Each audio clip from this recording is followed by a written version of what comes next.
van a inundar 46.000 hectáreas de tierras productivas y se va a desplazar 65 pueblos, 28 en el Cusco, 27 en Puno, 10 en Madre de Dios, vulnerando todos los derechos fundamentales, el derecho a la vida, al territorio, al ambiente, a la economía, a la forma de organización, la cultura, la biodiversidad y todo un conocimiento vasto de los pueblos ancestrales en peligro. Y están amenazando directamente hacia la propia carretera. La carretera va a ser reubicada en 120 kilómetros si es que se construye esta hidroeléctrica. Entonces, hermanos de la Comisión, la fragilidad del área de influencia, los territorios de las comunidades que son vastos en el sur, que suman más de 4.000 comunidades, que engloban a más de 4 millones de personas, están siendo afectados.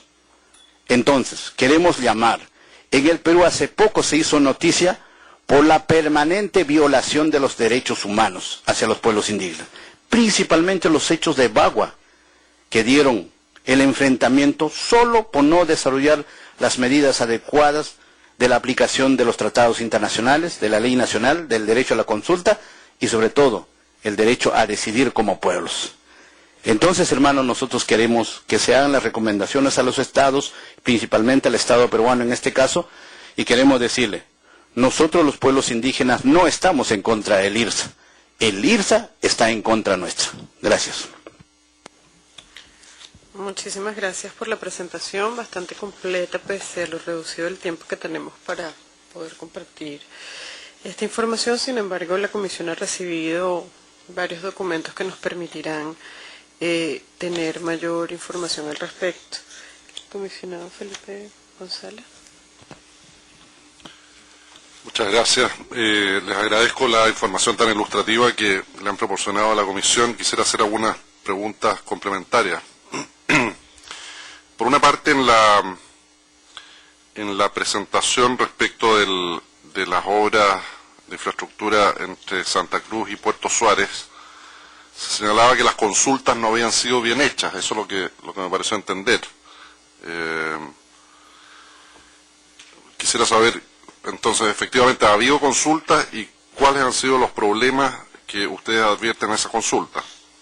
En esa misma carretera no me quedó claro si se han hecho o no estudios de impacto ambiental. Se dijo eso respecto de las otras obras, pero no de la primera. Luego, una pregunta más general, no solo para esa obra, sino para las distintas obras de infraestructura de este proyecto.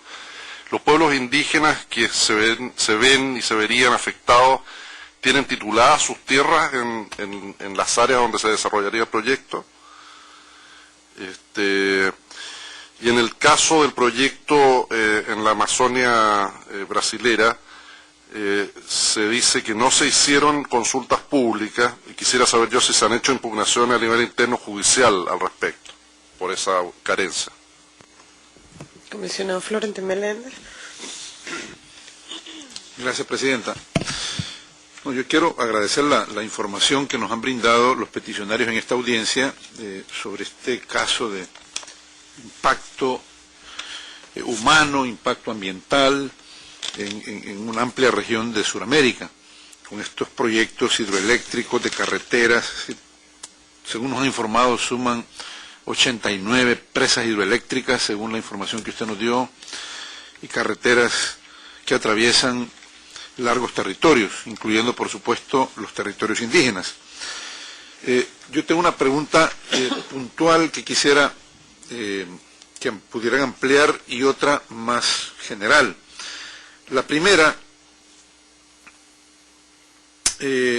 la peticionaria de Brasil habla del desalojo de 1 millón de personas.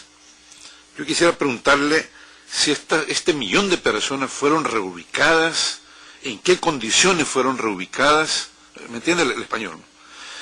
Si hubo conversación previa, apoyo logístico para poder trasladar a estas personas y en qué condiciones están actualmente este millón de personas que fueron trasladadas con motivo de las obras.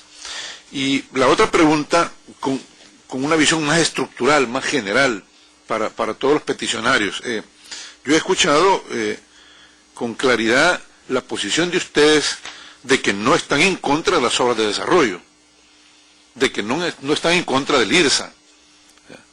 Y todavía dijeron que es el IRSA el que está en contra de ustedes. Pero la pregunta es si estas obras de desarrollo que conllevan obras de infraestructura, de transporte, energía, comunicaciones, en todos estos países y en las áreas que han descrito, es posible encontrar un punto de equilibrio, de armonía, de compatibilidad de estas obras de desarrollo con los derechos de los pueblos indígenas, con el derecho a la salud, con la protección ambiental, con la propiedad colectiva de la tierra, y bajo qué condiciones o cuáles son los requisitos estructurales que ustedes creen que tienen que garantizar los estados para garantizar esa compatibilidad del desarrollo con los derechos de los pueblos indígenas.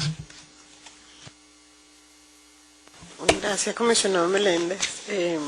Yo tenía preguntas también sobre el impacto del irse en Bolivia. Ustedes señalaron que había un plan de mitigación que el mismo no se ha cumplido cabalmente y que hay un incumplimiento de compromisos previamente adquiridos, lo cual me hace pensar, no sé si es una deducción de que hubo de alguna manera un proceso previo de consulta y de acuerdos donde se establecieron algunos compromisos que entiendo son los que están reclamando. Si eso es así o no es así, quisiera que profundizaran un poquito con respecto a eso, con un poco, según lo señalaba el comisionado Felipe González, también me interesaba saber, y ya en general con el respecto de los proyectos, los procesos de titulaciones que han tenido. En el caso concreto de Bolivia, nosotros sabemos que se adelanta en Bolivia unos procesos vinculados más con tenencia de tierras,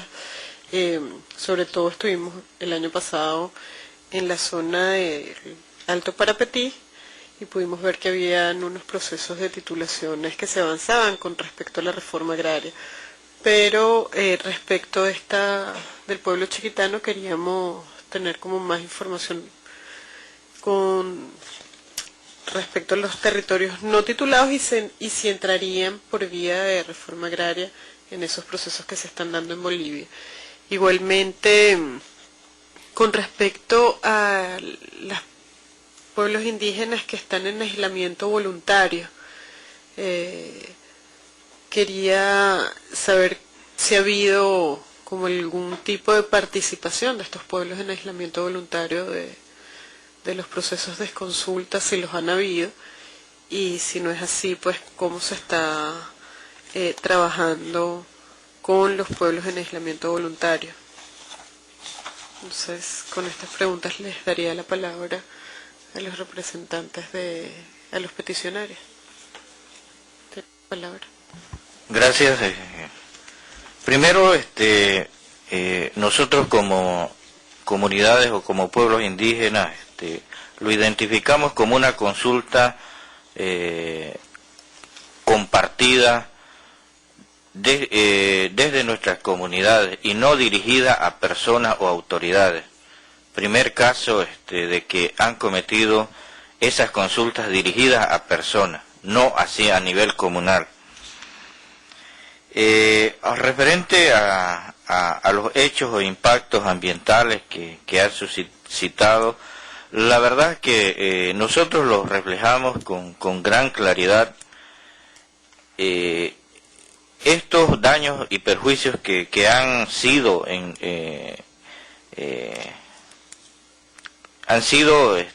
nuestras comunidades, y vemos la necesidad que justamente cuando hablamos del plan o los acuerdos que empresas que se han adjudicado, lamentablemente un discurso interesante, ¿no? Un discurso de consolidar este plan de mitigación que lamentablemente podemos señalar de que no han cumplido, como por ejemplo pozos artesianos en las comunidades, donde hemos señalado en nuestra información es que lamentablemente la contaminación en los ríos que donde sobreviven nuestros